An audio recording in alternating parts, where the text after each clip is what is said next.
Okay, well, our speaker today, as many of you know, is Henri Ruff. He's an economist and he's a member of Dorset Humanists. A large part of his checkered career has been spent in financial services, including third world debt negotiations, mergers and acquisitions, and lobbying, culminating in being economic advisor at Visa, the electronic payments provider.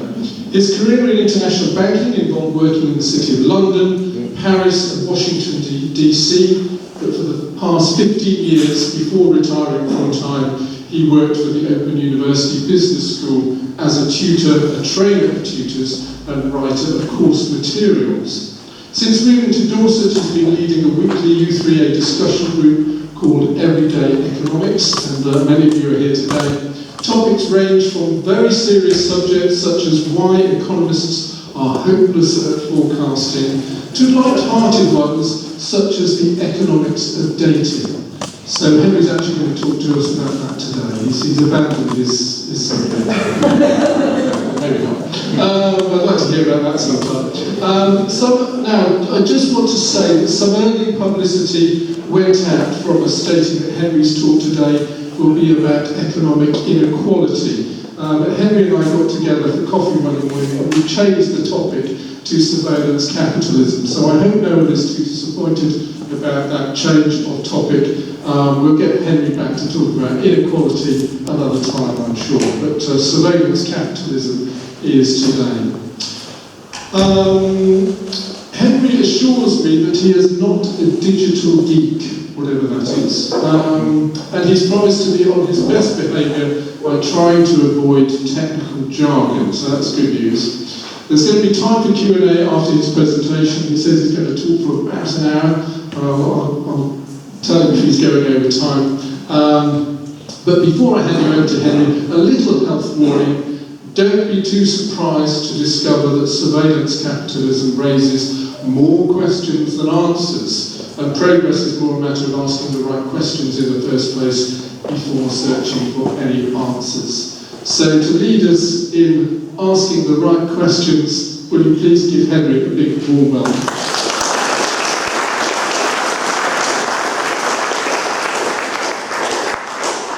Thank you. Hello to you all, and thank you, David. Thank you, Lynn, for inviting me back again. Thanks to Phil at the back, who's setting all this up, without which you wouldn't be able to hear me in the first place.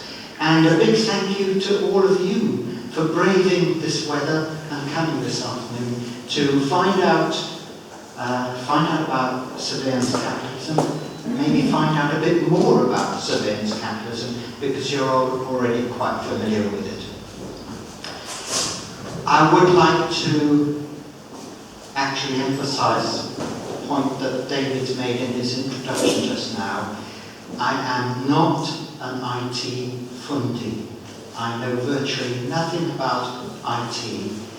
I can barely hold my own trying to explain what an algorithm is. That is not my thing at all. When it comes to artificial intelligence, I know very little about it at all.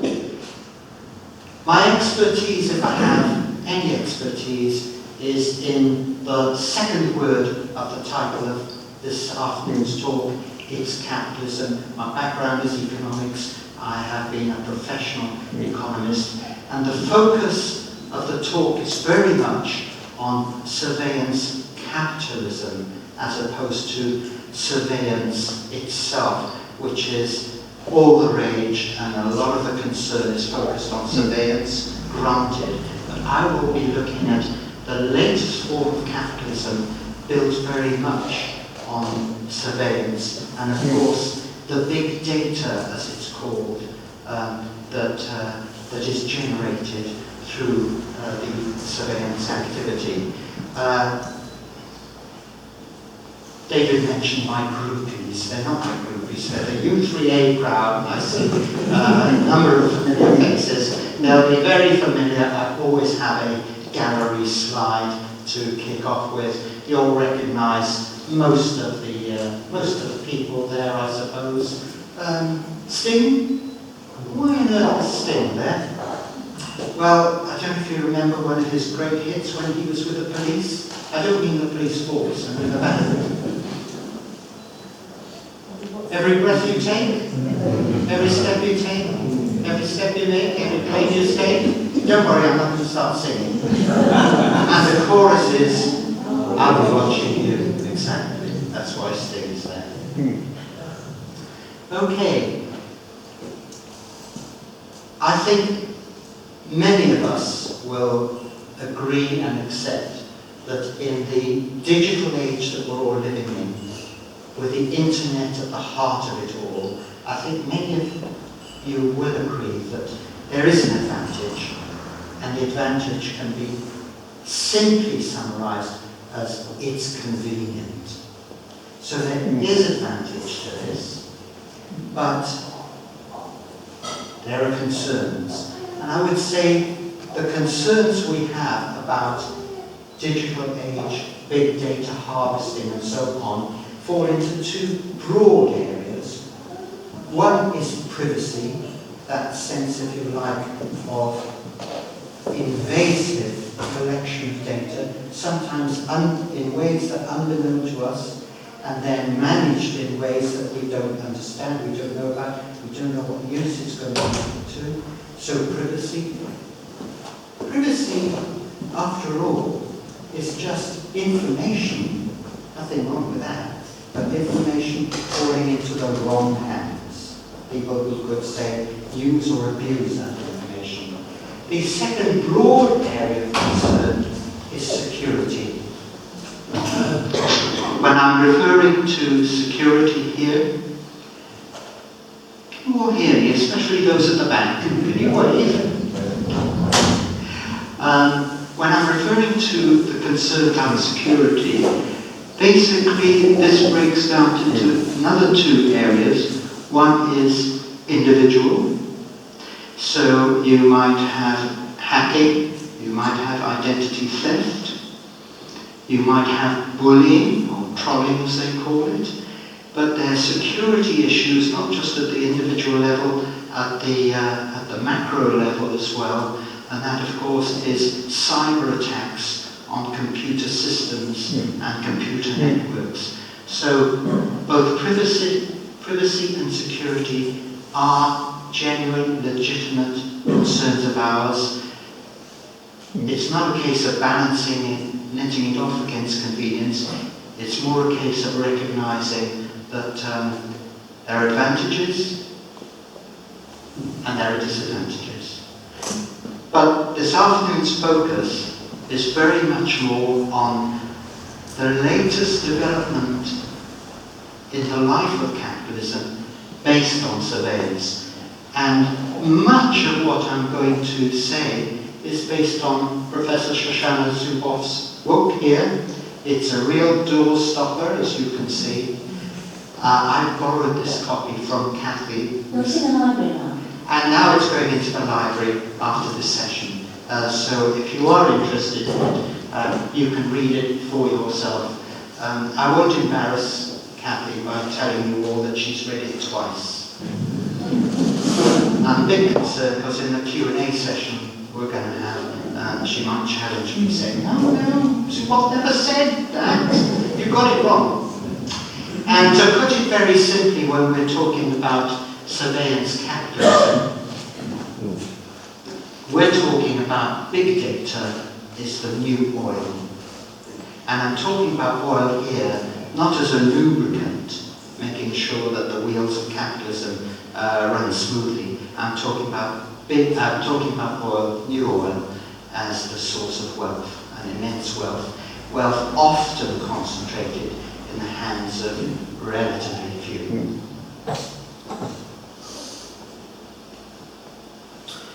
I think we all know what we mean when we talk about surveillance, what the word means. I think it's also quite interesting to take a moment and just look at how we might define surveillance. In terms of its origin, if you like, its etymology, comes from the French. Surveiller, to watch over. And in terms of the nuance, watching over, it sounds quite benign, almost caring. But the nuance nowadays, and maybe for some time, the nuance that surveillance has changed quite a bit into something quite negative. Not sure when that change started. Maybe it was the old Nazi era, where you had surveillance, but it was very much peer-to-peer. Neighbours listening in, twitching curtains and windows, and then passing information on. After the war, countries, particularly like East Germany, it wasn't just neighbours, it was systematic, it was a state surveying. And by the way, I don't want to leave you with the impression that this is something communists do, because after the war, in the US, you had the McCarthy era. So surveillance, in a way, in the negative sense, knows no boundaries. Fast forward now, and I want to introduce you to Professor David Lyon. He's Director of Surveillance Studies at Queen's University in Canada. And he defines surveillance as being, and I'll read this slide for you, especially those of you at the back may not see it, quote, operations and experiences of gathering and analysing personal data for influence, entitlement, or management. Now, in that original quotation of his, he doesn't underline those three words. I've underlined them here on the slide. I've underlined them because he expands on these three in his work. What he talks about when he talks about influence, this is the information that's being collected through surveillance of what you might say, what you might do, the way you act, and so on. Information that is then used to influence consumer behaviour. Not just understand consumer behaviour, but take one step further forward to influence consumer behaviour. When he talks about entitlement, what he's referring to is companies gathering this information, processing it, trying to make sense of it, of course, and a sense that companies have of their entitlement to this information, regardless of whether you agree or disagree, or to what use it's being put. It's a sense of entitlement. And thirdly, he talks about the management of personal data, and he talks about the management of personal data for profit. That's the driver.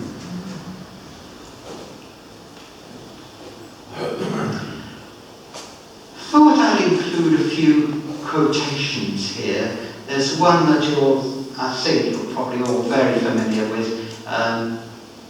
You've heard before. If you're not paying for it, you are the product.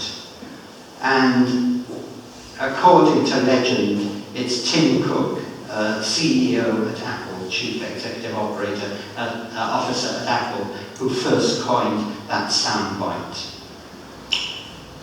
Shoshana Zuboff, she says, that's not the half of it. You're not just the product. You are the abandoned carcass. And the analogy here is with these giant tech companies behaving a bit like poachers in the national game parks, safari parks and so on. In particular the elephant hunters. And of course, what they're really interested in is taking the tusks, that's the most valuable part of the elephant, and leaving the carcass of the elephant, I suppose, for the vultures and the lions and so on and so forth. And that's the analogy she draws. You're not just the product, we're not just the product, we're the carcass. They're stripping the most valuable bit and leaving us as a carcass. There are lots of other little sound bites in her book, quite entertaining, quite amusing. Here's another one. There was a time when you searched Google, but now Google searches you.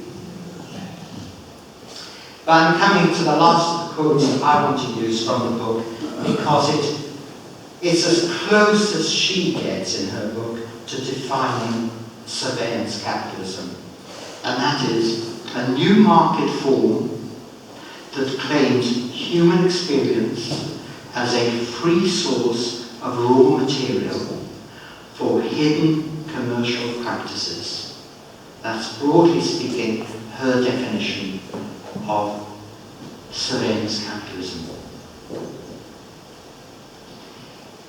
Let's take a closer look at what she means, what it means, what are some of the effects, what are some of the ramifications. Before doing that, can I just spend a moment or two showing you the anatomy, if you like, the bare bones of what capitalism amounts to. Capitalism, the bare bones of it, it's an economic system. And economic systems, the economy, what are we talking about? Well, the word comes from the Greek, household management. Whether it's household management at the individual level, our own household, whether it's at the corporate level, companies' own household, the national level, the country's economy, the supranational level, such as single market, or in fact the global economy. It's still all about household management. And what are we talking about when we're managing the household? We're talking about what economists refer to as the 4 factors of production. These, if you like, are the 4 ingredients that go into the mix to produce, basically, the material goods and to produce wealth. That's in traditional forms of capitalism. In surveillance capitalism, there's one more ingredient in the mix: big data. I did promise to try and avoid jargon, and big data is, after all, a bit of jargon, so if I can try and explain. I think we all know what data means. We're talking about digital data, but it's called big data because the volume of the data involved is vast, the sheer volume. Not only is it vast in quantity, but rather in the quality. It can be very, very detailed information as well, collected maybe globally, that's why it's so vast. But it's not just the data itself that's so vast, it's so big that it needs, and in fact it requires, computerized managing of the data, collecting the data, and then organizing it, structuring it, analyzing it, so that it means something way beyond what the old generation of statisticians could handle. No statistician, no army of statisticians can handle big data like that. It's all got to be computerized. And then, whatever is interpreted from that data is then packaged up and sold. Sold to anyone who's interested in buying it, anyone who is basically interested in understanding us, our behaviour, especially when it comes to consuming things. Back to the anatomy, because I want to go behind these sources, these ingredients, to look at what's at the very bedrock of capitalism, and at the very, very heart of it all, it's ownership. That we own a number of those factors. Some of us own a great deal more, some of us own barely, hardly any, but it's ownership. So that when we talk about capitalism, we're talking about ownership. There can be no such thing as ownership if there isn't the rule of law. Generally speaking, the law of the land.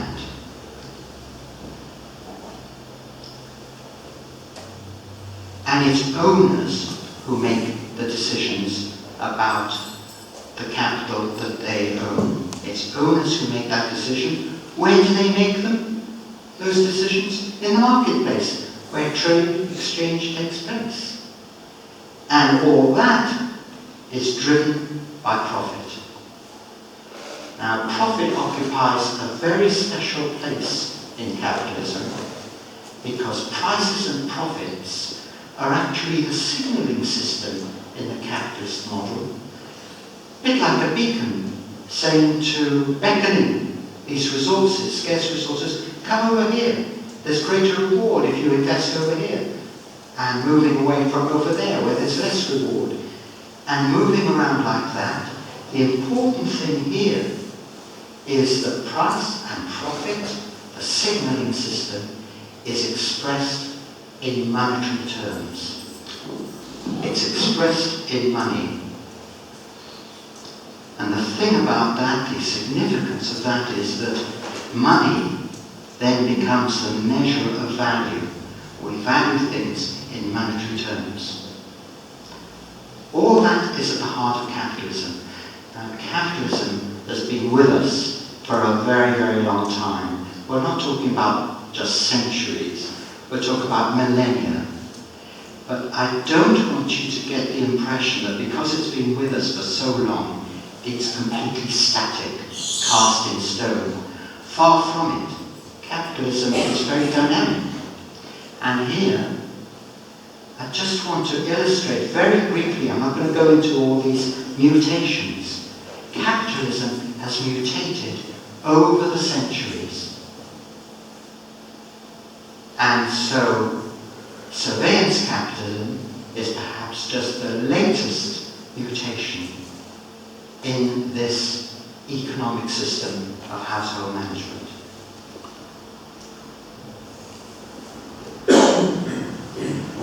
Well, who are the main players? It's you and me. We are the main players. We're here. Either as consumers, spending money, buying things, but on the supply side, also as providers of labour, whether that's brain or brawn or something else called enterprise, where we're prepared to take a risk, we've got a creative idea, we want to develop it, want to make money out of it. And so we're also contributing to this system, we are also a player in terms of working.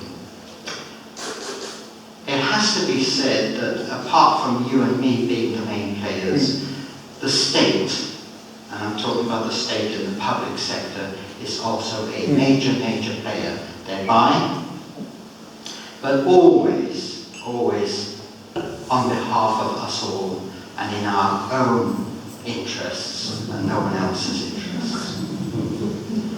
So, we're spending.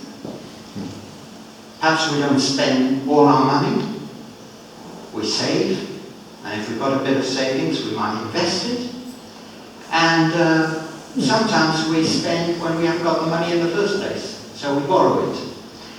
And all this activity is in the three spheres of the economy on the supply side: manufacturing, providing us with goods; services, obviously providing us with services; and a very special type of service, financial services, providing basically money, or as economists refer to it, a bit of jargon here, liquidity, if you like, the lubricant that makes the wheels go round fairly effortlessly. So they're the main players in capitalism. In surveillance capitalism, what's the difference? Well, we're doing something else apart from just consuming and working. We are providing behavioural data which companies in these three spheres are gathering up, making sense of, and in some cases, selling on. That's the difference. In fact, it goes a little bit further than that. It's not just that they're hoovering up and so on and so forth, but the relationship they have with us, or the relationship we have with them, has fundamentally changed. Under traditional forms of capitalism, the relationship is quite straightforward: buyer and seller. They're interested in us, because they want to sell to us, simply put. With this, the relationship is that they're not that interested, or not only interested in us buying. They're interested in the behavioural data we provide, which they can use as yet another asset. That's the big difference. And so they're looking at us in a rather different way.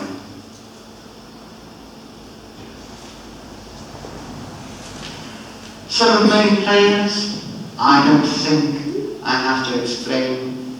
You'll recognise these instantly. You may have a bit of difficulty with that one, the human eye, but reflected in the lens of that eye is Facebook.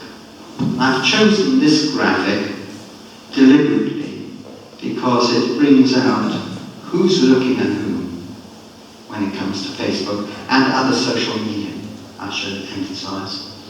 I've also included two of the Chinese giants, Alibaba and Tencent. They're 4th and 6th digital platforms in the world in size, in turnover, 4th and 6th.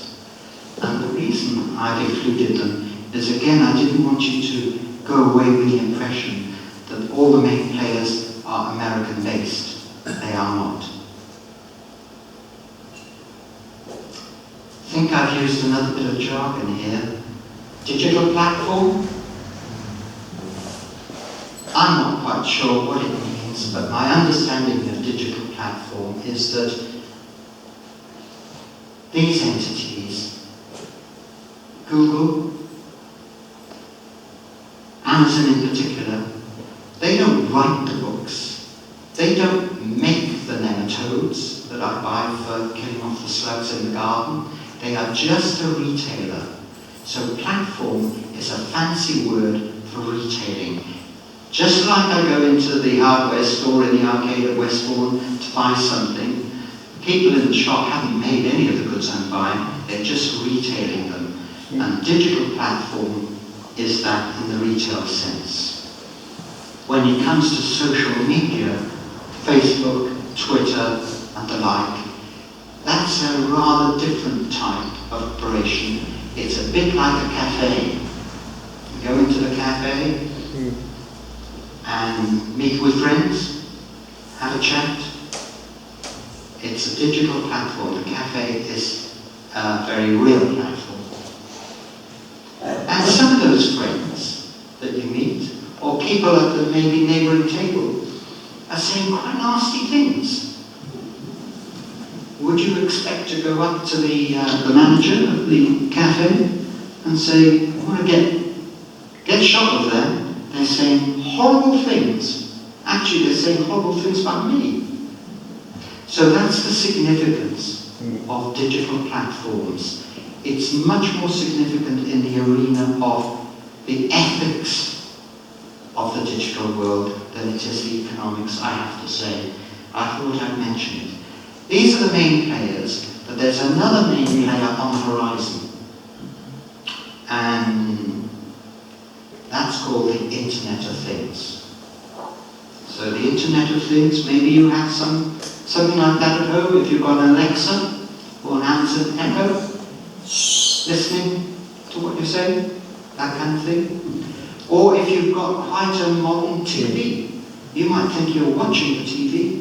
The TV might be watching you and listening to you. I gather there are some fridges with a microchip in. Very, very convenient as far as I'm concerned, because if I'm running out of milk, I benefit from the fridge telling me that you're about to run out of milk, go and get some at the local store. I think that's a benefit. I'm not quite so keen when it knows about me sneaking in and snacking between meals, which is what we're not supposed to be doing. Not good for the waistline. So, up on the horizon certainly, and maybe looming large.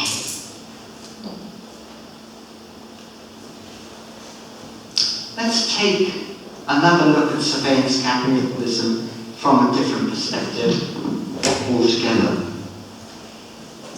What's new and what's not? And I pose this question deliberately because capitalism, as I mentioned just a moment or two ago, capitalism has a very, very long history. We have a great deal of experience of capitalism. We've learned about what benefits it holds. We've learned about maybe some of the disadvantages, that some of the severe and distinct disadvantages, at least for some people in some sectors of society. So to the extent that surveillance capitalism is similar in some respects to traditional forms of capitalism, hey, we can learn how to, well, take advantage of the benefits, but also to start mitigating the downsides, the disadvantages, managing that a bit more carefully.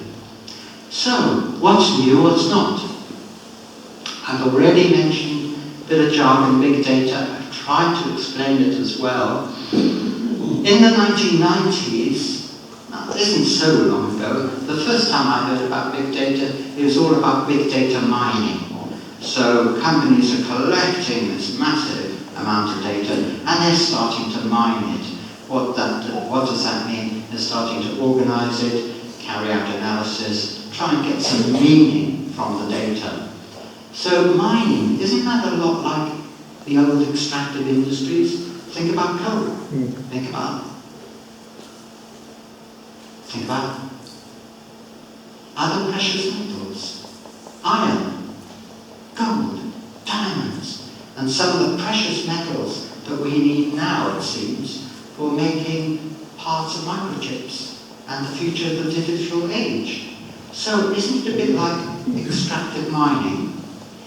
And the history of extractive mining in terms of the problems it presents for people where, for instance, they are working and living in areas where that's the only industry and then it dies, it presents problems for those who are suffering as a result, and if it's not properly managed, it presents even more of a problem.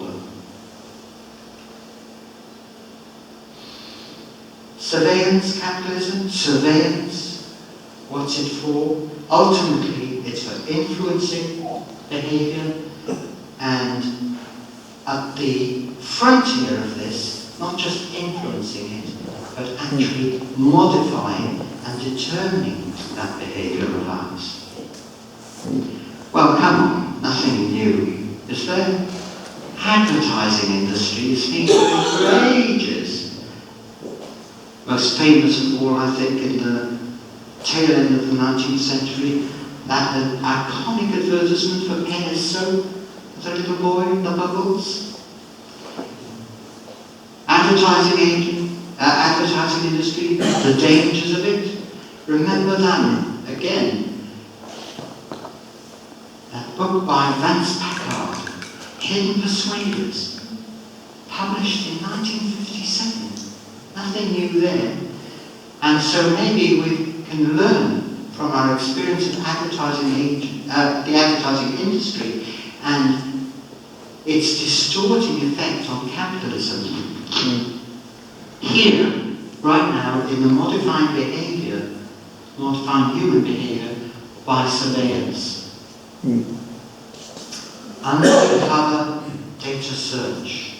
The new bit of this, because there's nothing new about market research being with us for ages in our economy, the new aspect is the undercover element, the surreptitious collection of data, maybe unbeknownst to us. Technology, obviously, we're talking about digital data, we're talking about computers, we're talking about the internet, we're talking about technology, maybe in its latest form. It's technology-driven, this form of capitalism. But come on. Technology's been driving capitalism, at least since the Industrial Revolution. Remember Arkwright's spinning jenny? Stephenson's steam engine?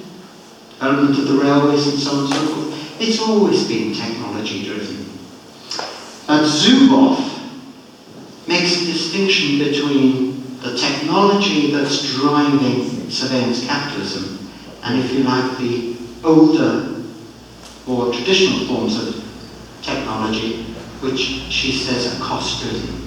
Technology in the old days, yes, always been with us, but with the intention of basically improving productivity, reducing cost, and ultimately improving profits. She says the nature of technology in surveillance,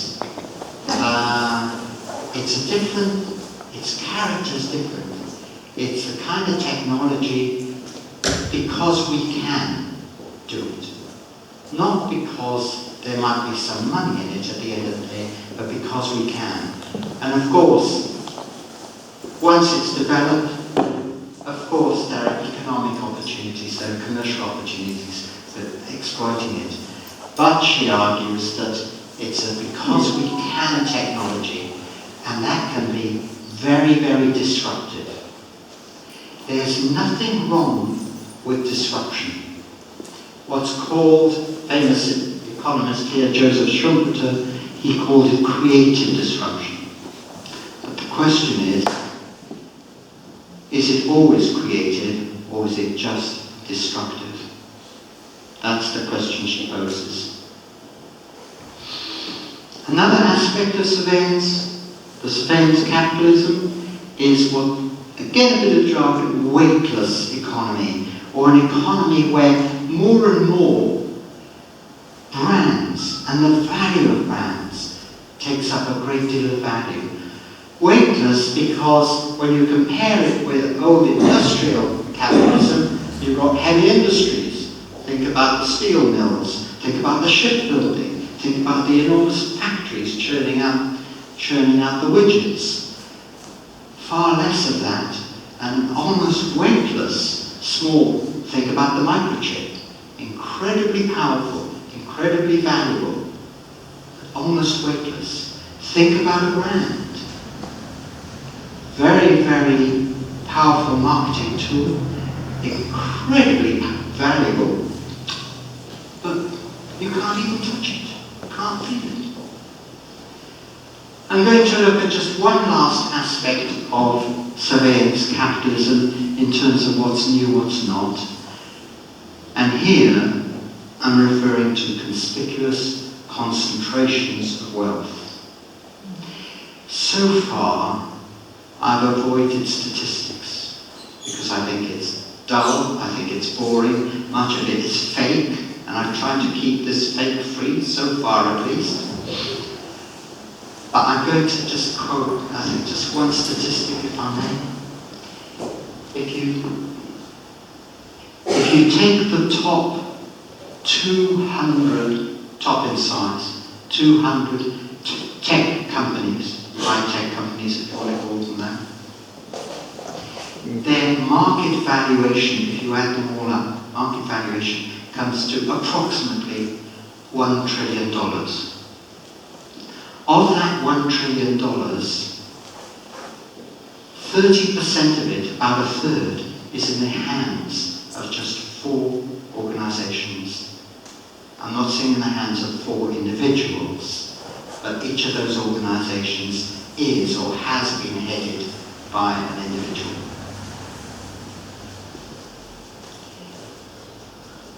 So conspicuous concentrations of wealth. It's similar to those American robber barons of the 19th century. I'm thinking about the Carnegies, the Vanderbilts. I'm thinking about the Rockefellers. I'm thinking about J.P. Morgan. That's a name that we even know locally and survives to this day. I'm thinking about the Shahs, and so on and so forth. Enormous wealth, enormous power concentrated in the hands of very, very few. Interestingly enough, and this is just an aside, many of the robber barons were very philanthropic. Carnegie probably is best known for his libraries and so on, but they all, not all robber barons were philanthropic, but a number of them were. And coincidentally, a number of the digital giants Bill Gates, I suppose, springs to mind. Again, very philanthropic. If you're interested in this, you can easily Google, of course, Google it, and you'll see league tables. And Zuckerberg is very close to the top as well. He gives away an enormous amount. So, parallel there. What's the problem? What is the issue? There are a number of key issues. I'm not going to cover them all. I'm going to start with the economic issues, I'd say purely economic issues. And perhaps I can best explain this by saying that surveillance capitalism, like all forms of capitalism, rests on the market, the so-called free market mechanism. We're all familiar with this because we live in a relatively free market. And the free market, when it's behaving itself, when it's doing its job, and that job is wealth creation, improved productivity, and distribution of wealth, an even distribution of wealth, when it's doing its job properly, that's great. Joseph Stiglitz, a well-known economist and Nobel Prize winner, he won his prize by pointing out that, hey, that market mechanism, not working all the time, not working well some of the time, many reasons for that, and his Nobel Prize was awarded for his work, jointly, by the way, with others, his work on what's called the asymmetry of information. Very simply put, companies in the manufacturing and the service sector know a great deal more about the product, they know a great deal more about the market than we as consumers can hope to know. And because of that, they can exert their power, and as a result of that power that they hold, raising prices, shifting demand, shifting supply here, there, and everywhere, not necessarily enabling the market mechanism to work efficiently. Of course, what Stiglitz was doing was taking just information alone as a proxy for power generally, as it's exercised in the market mechanism. He just looked at information. Often, as a result of this asymmetry of power, those who are first in the industry, maybe as a result of a creative idea they have, which they've developed, put into practice, been able to make some money out of it, the so-called first mover tends to have a head start, tends to have an inbuilt advantage. And yes, there are others who are following, but following way behind. Where's that first mover marching towards? Marching towards a monopoly position. And here, in the monopoly position where there's just one supplier, or maybe there are a few of them, but one dominant one, or several dominant ones who collude, get together, have lunch together, that kind of thing, fixing things. In that situation, what you get is monopoly profits. Monopoly profits, another piece of jargon, it's excess profit earned by monopolists only on account of the powerful position they hold in the supply chain as being the only one or the biggest one. Excess profit, that's the bit they make over and above all the costs involved in making the product or providing the service. It's the extra because they can often jerk up the price. And that's where the excess profit comes from. I'm moving around the clock here in the slide and moving away from the, I'd say, purely economic problems that surveillance capitalism holds towards more of a social problem. And that can be, if you like, summarized. Zuboff talks about the commodification of human beings. Now, human beings have been commodified for millennia, not just for centuries. Think about slaves. Commodification of the human being, well, if I drop, they'll there'll be another one along. I'll just get another economist to continue this presentation. I'm just another economist, and I'll be treated as such.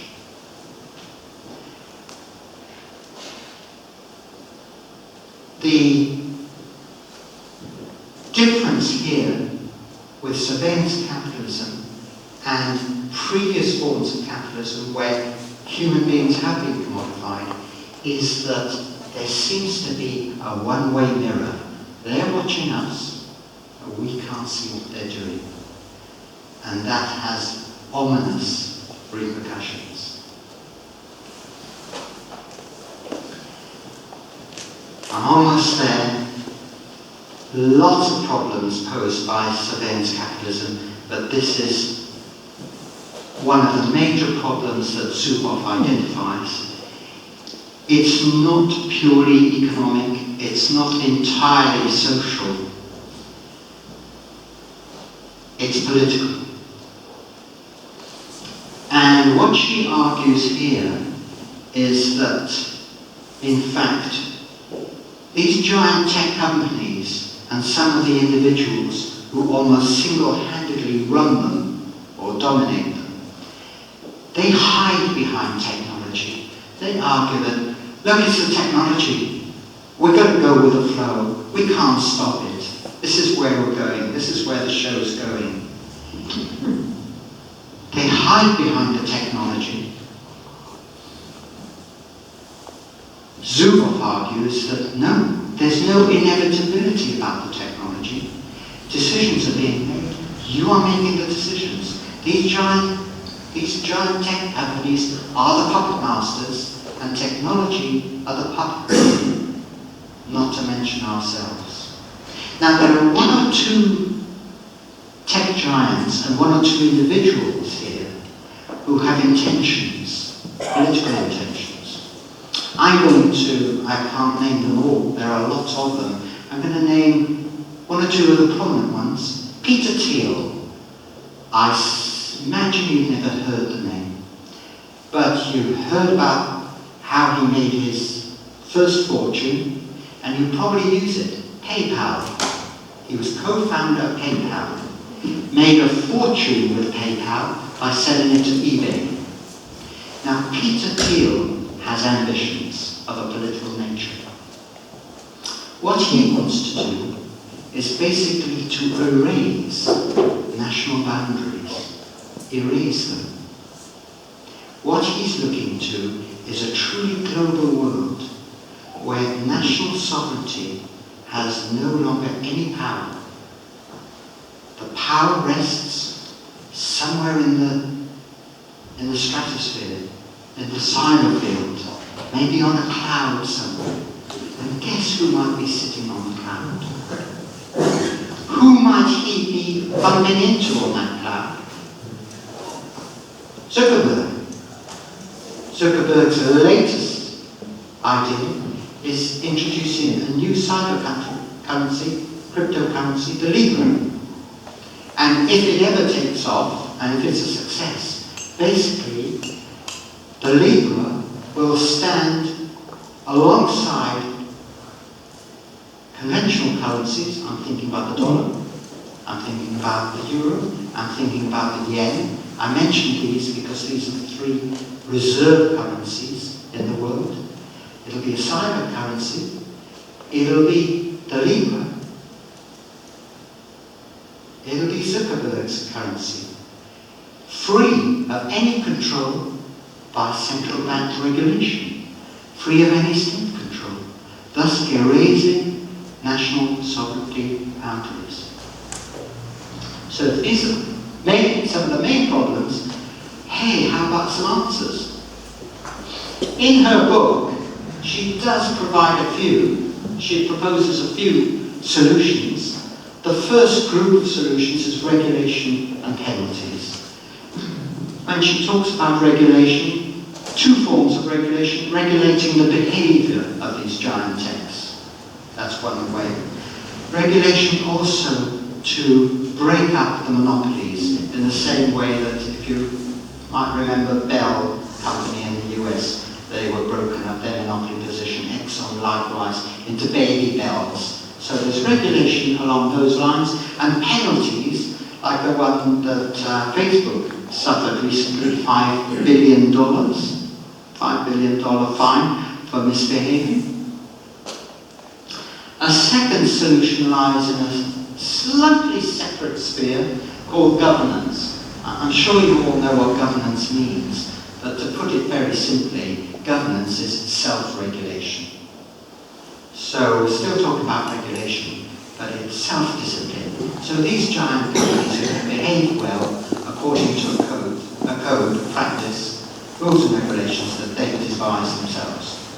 But what's wrong with that? Surely they're best placed to know what regulations to put in because they know the business inside out. Here's someone who knows the business inside out, Julian Wheatland. He's a staunch advocate of governance, by the way. He likes that. He was until recently chairman of a company, the holding company, that in his portfolio of companies owned Cambridge Analytica. In fairness to Wheatland, I have to say that he was wheeled in at the very last stages to run the company down and close it eventually.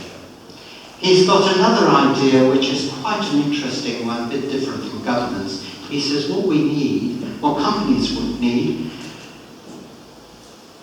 it's basically a change in the corporate culture of these organizations, and that we should create a position called Chief Ethics Officer. Just like you've got a Chief Financial Officer, you have a Chief Ethics Officer, and they will slowly, gradually, but effectively change the culture in the organisation towards, towards a more ethical one, I suppose. The third group of proposals that Zuboff deals with, at least, is data ownership. So, if these companies are basically filching our data, why don't we just do something so we own it? In much the same way that you've got copyright or patent protection, you own the idea and so on and so forth. And you can sell it. And this is the idea. And there's a woman called Brittany Kaiser who's actually working on software in order to enable us to start owning it and then maybe trading it against Facebook, against Google, and so on and so forth. Brittany Kaiser knows a thing or two. She used to work for Cambridge Analytica. She's left now. As soon as she started sniffing out what they were actually doing, she left. Quickly, another book, Zucked by Roger McNamee. I think the working titles probably started off with an F because it's actually about Facebook. And the really interesting thing I think about this book is Roger McNamee. He was an original investor in Facebook, a close associate of Zuckerberg.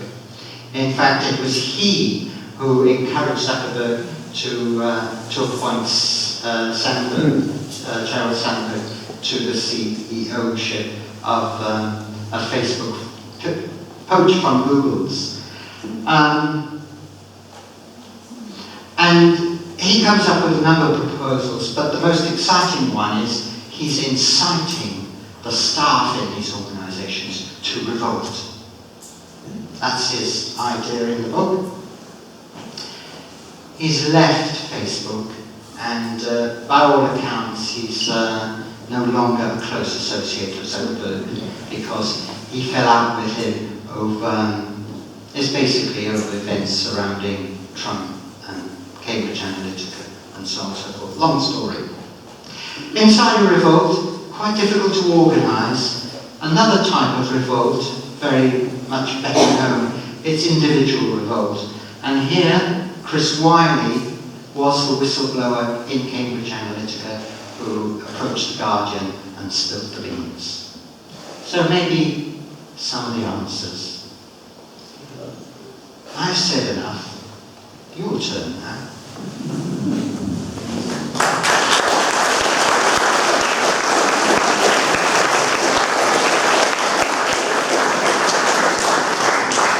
will tell me things I didn't know. Thank you very much, Henry. I had a really strange experience yesterday. I was in the car going to drive to Birmingham and I put my sat-nav on. And I don't know about you, but when I'm in the car on my own, I generally talk to myself. And as I was talking to myself, sat-nav said to me, "I'm sorry, I didn't quite catch that." So sat-nav is listening to me. Right, now Pat is going to go around with the green microphone. And this is a little training session first of all, so I'd like you to hold the microphone just as I'm holding it, steady, pointing at my mouth. Do we have any comments or questions? Yes, the lady there, first of all. Just take the microphone. Thank you. Hello. Hi, Henry. Just wanted to ask, do you, or does she, or does anybody have any views on our current data protection laws and how effective they may be in stemming the open trade in information, our information? Okay. To answer that question, I can't speak for Zuboff beyond her book. I don't know what she's currently thinking right now. But in the book, I think she sees it very much as the carpet being rolled out. So more and more legislation, if you like, going in the right direction to protect us as the providers of data, maybe unwittingly. So I think she's optimistic to the extent that legislation is being introduced and so on and so forth. Having said that, she's pessimistic to the extent that as soon as the legislation comes in, and because of the technology, ways of sidestepping that. Okay, go to Kathy next. I can never use this. I can't quite remember what she said about it. It was to some extent that when they collected data, they declared it to be something, and by that declaration, they almost made it law. So therefore, it was unseparable. Do you remember that bit of the book? Sorry, they... Well, it was when they collected, they did something with their data, they collected it. By declaring it was legal or able to do it, they therefore made it a fact. She had a phrase for it, I can't remember what it was. And that's very difficult for people to step around, because the people in the data industry are interchangeable with people in government data industry, so they move over. Yes, and there's a lot of, if you like, seepage between the two. Yeah, I just wondered what the name of that was. It was like something companies could do. I'm sorry. No, I can't remember. Straight off the top of my head, I don't know. Okay, Pat, you've got to come to the lady here, and then we'll go to you, Simon. Right. I suppose I would just want to put a sort of pessimistic note, because I wonder if any of the solutions now proposed, really, whether we've left it too late, that actually we've only just woken up to the extent of the problem, and some of the solutions seem, a bit weak, like whistleblowers and so on, to actually deal with the extent of the problem and how severe it is. So if you're asking me for my own view here, Yeah. I don't know about Well, would assess it. Yeah. But if you're asking me for my own view, I'd like to, first of all, I take your point that maybe it's quite a feeble response that we're having to these dangers, and that we can't do very much because they're so powerful, and so on and so forth. So I take that point, but I'd like to put it in something of a historical perspective, because, and this is certainly what I think Zuboff would argue, capitalism is evolving. The latest evolution is this new form resting not solely on surveillance, but adding surveillance as a form of wealth, a form of making money and concentrating that wealth in the hands of a few. And so that's definitely the point. The point about her writing this book is to raise our awareness so that we start thinking about not just the problems of privacy, the problems, if you like, of security, both very genuine, legitimate problems, but that we think bigger picture, surveillance capitalism. And now, and this is a historical perspective here, and now, if you think about industrial capitalism and the way it evolved, it took quite a long time before we prevented children from climbing up chimneys and stopped employing children to climb up chimneys. It took a lot of legislation, and even despite the legislation, it was going on. Slavery still continues to this day. So what I would argue is that it's the nature of the beast, and look over history, to say it's a very slow process. And because of the imbalance of powers, it's don't look for quick fixes. Does that answer your question, your concern? Yes. You go ahead. Yeah. Yes, yeah. We'll get to you in a moment, Simon and Ronnie. Yeah. Yeah. I guess my opinion is I don't see there ever really being a solution, because even the strongest one that was on the list there has been governments. That already the politicians who need to enact that governmental policy are quite attracted to the access and data that I don't know how much they may have access to it. In some parts of the world, we'll get more than others. So I don't know much. I think we have perhaps gone too far now, and we won't be able to curb these organisations because they are in there's a relationship that's sort of developing between the two. We have examples where access to data from Facebook wasn't allowed to be, or Apple, I think it was actually released to government when they wanted it, sort of terrorist information. But I imagine there are other areas where we've seen that the data, the big data that's captured in social media and elsewhere has already been used for political gains. And so I don't see who will be the people to put that restriction. I don't see it coming from government. It's more of a comment than a question you're making, which is fair enough, comments and thoughts. I don't know if you're asking me to comment in response. Perhaps if the most severe one on there was governments, and we can't rely perhaps on the governments to be the people to curb whatever's going on. Is there another area other than I don't know. Okay, so there's a question. Okay, so before I try and answer that question, can I please ask and make sure a very interesting talk, thank you very much. I'm concerned about the threats posed to democracy and the idea of a level playing field in voting. And obviously in the past there have been things like limits on campaign spending, and I was a journalist, and there were, once an election is called, there's a pending period, you're not allowed to broadcast stuff that could influence the election. Now we're in a world where most people get their news, information, validation of their opinions from social media of various kinds.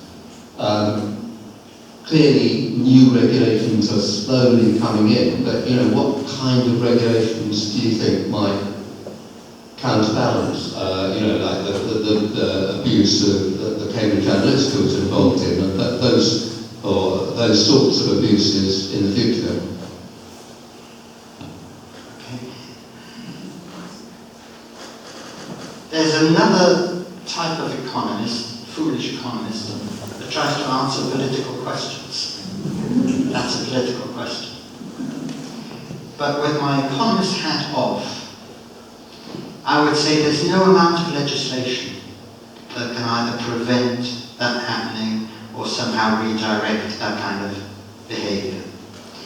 But again, it's a personal view, very off the wall here.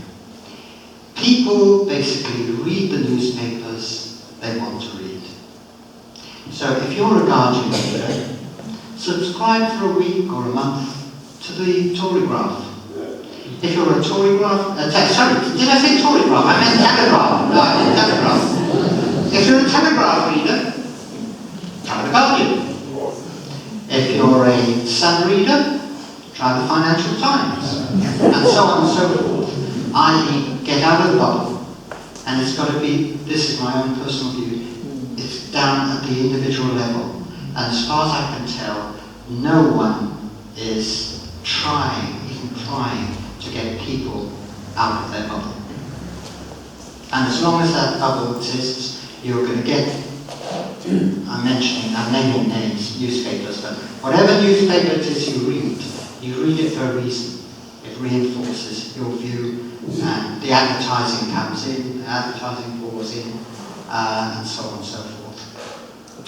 So I don't think it answers your question.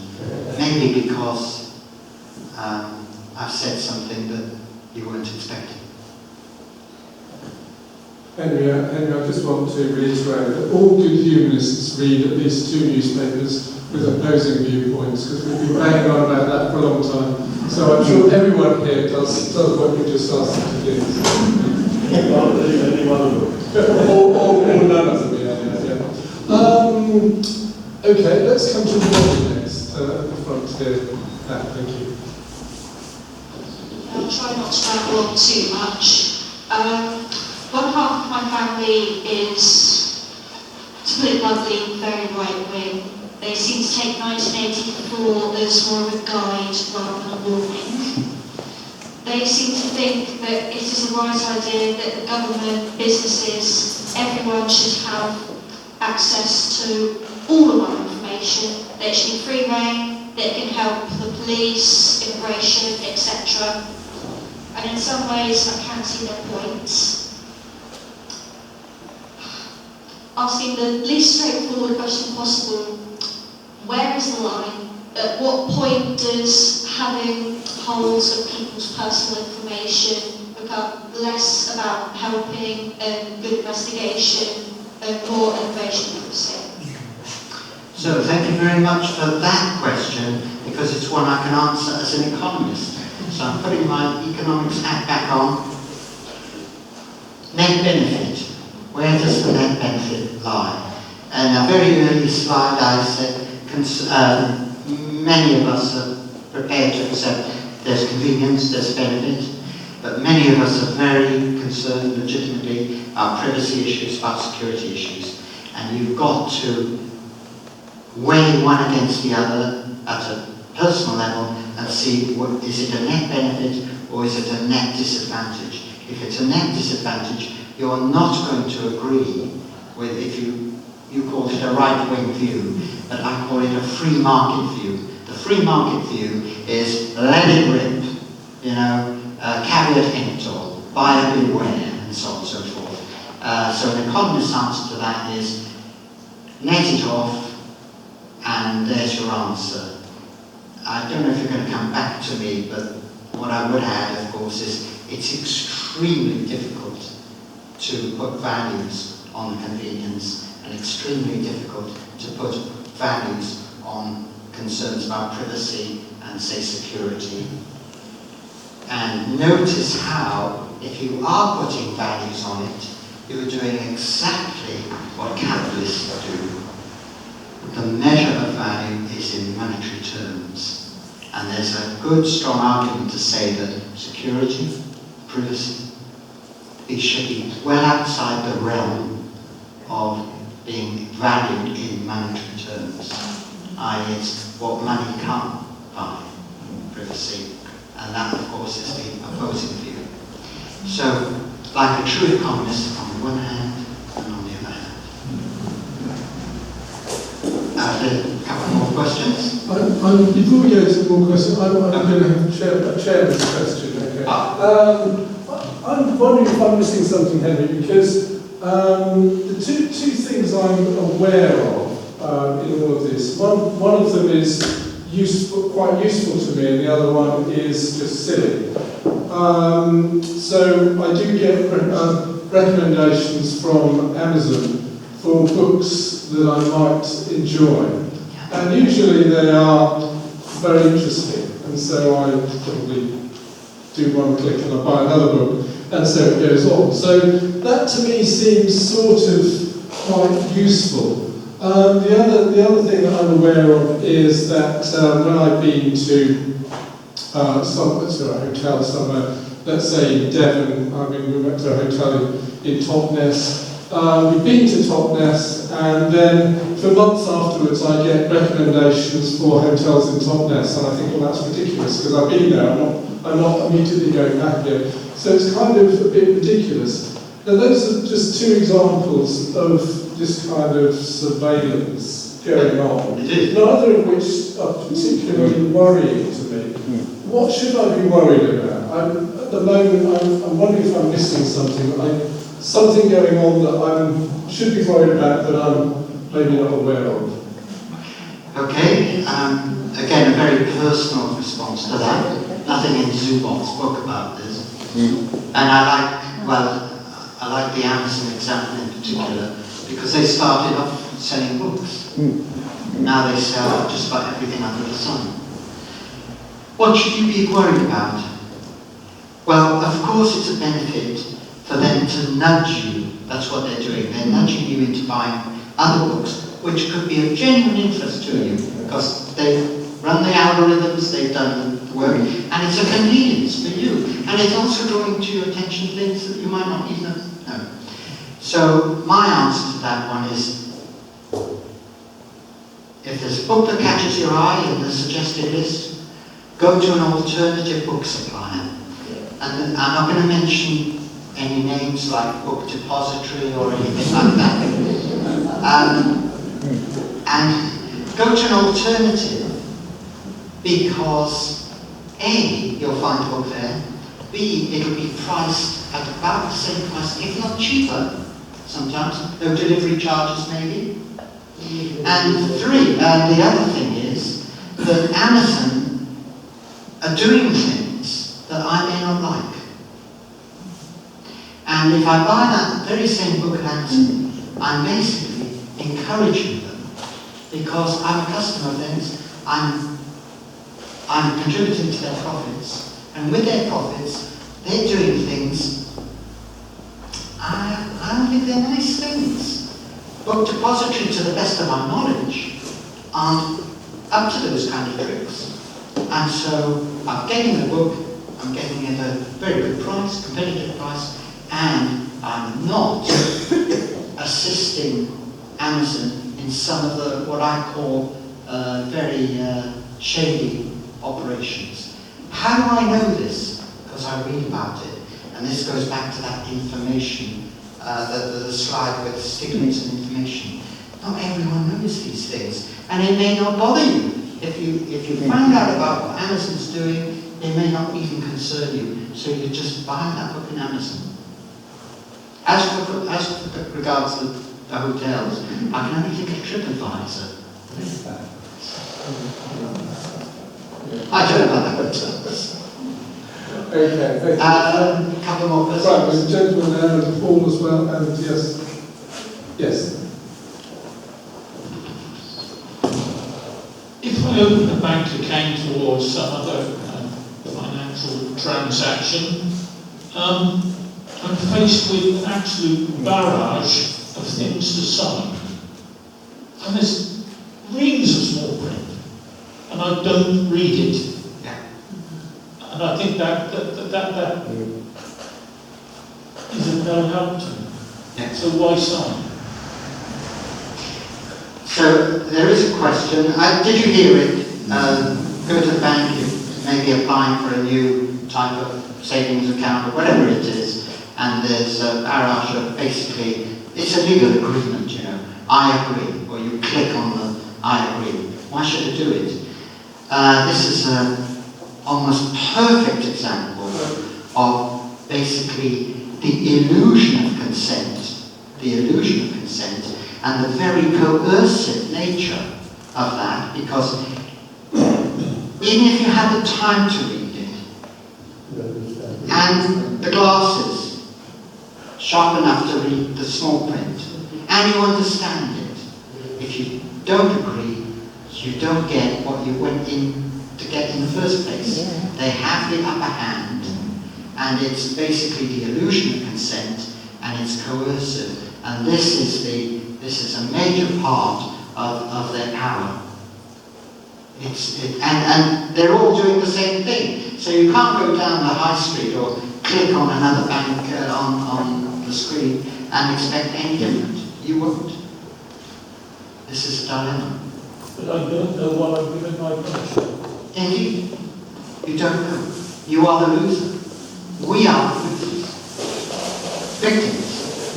I know your hand went up, but Paul, I think, was next. If you can come out and Paul on that, thank you.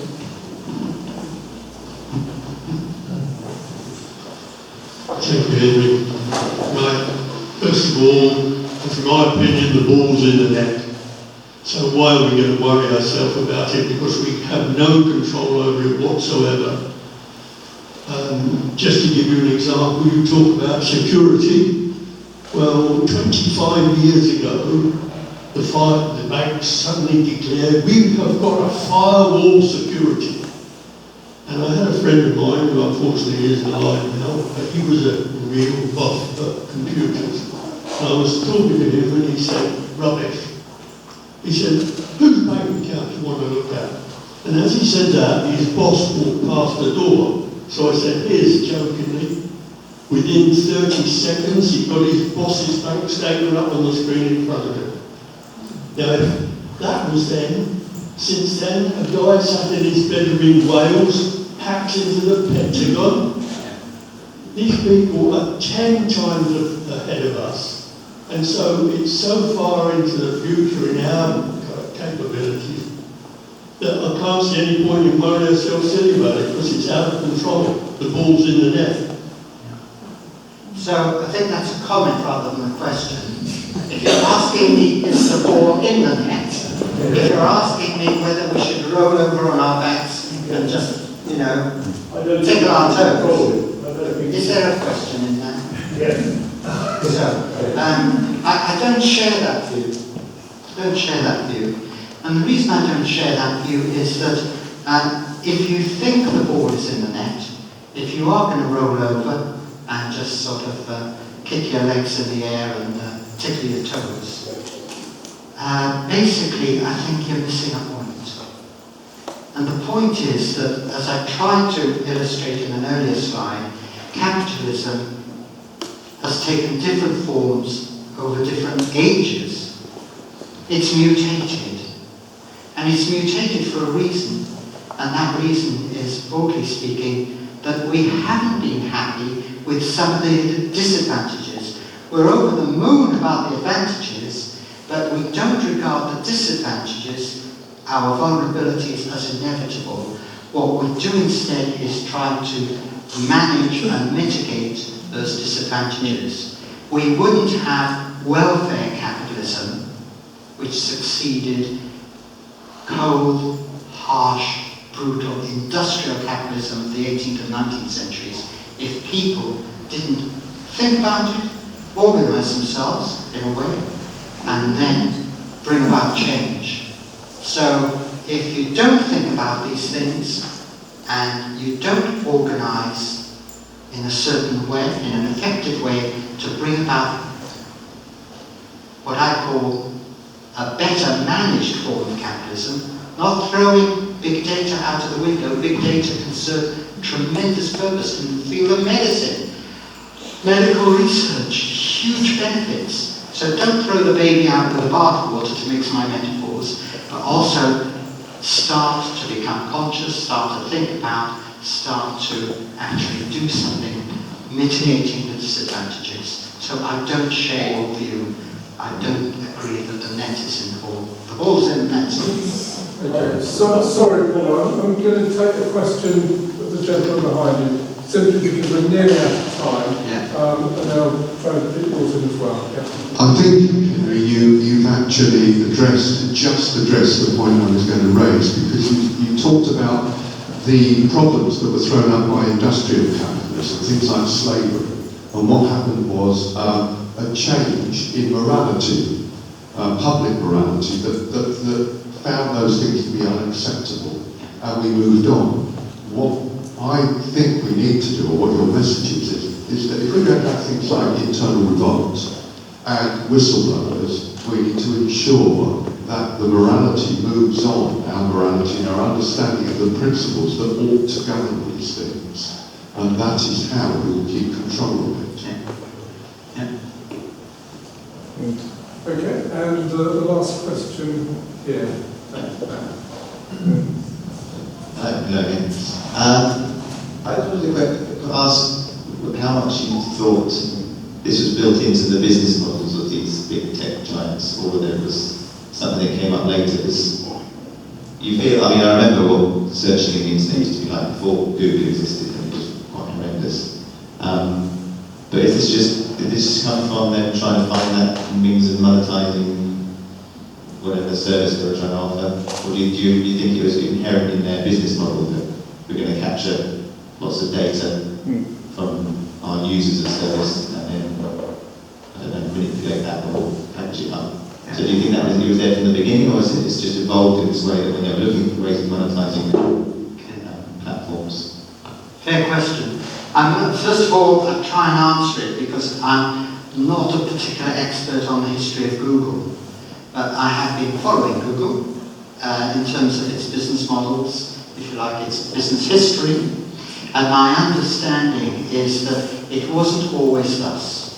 When Sergey Brin and Larry Page, they were the two original co-founders, but I think it was Sergey Brin who was doing a PhD at Stanford, came up with some arithmetic, or I should say mathematics, and realised that there's an opportunity here. Who cares about the PhD? And he left Stanford. So that was the creative spark, and in fact he developed that as a search engine. But I understand that in the late 90s they realised that, hey, there are more opportunities than just a search engine. And then the business model moved on. But I think it was very much a sort of an evolution, in fact. An evolution. Yeah. Okay, thank you very much, Henry, for a very stimulating afternoon. We're going to present you with something not virtual at all, but very, very real. Thank you.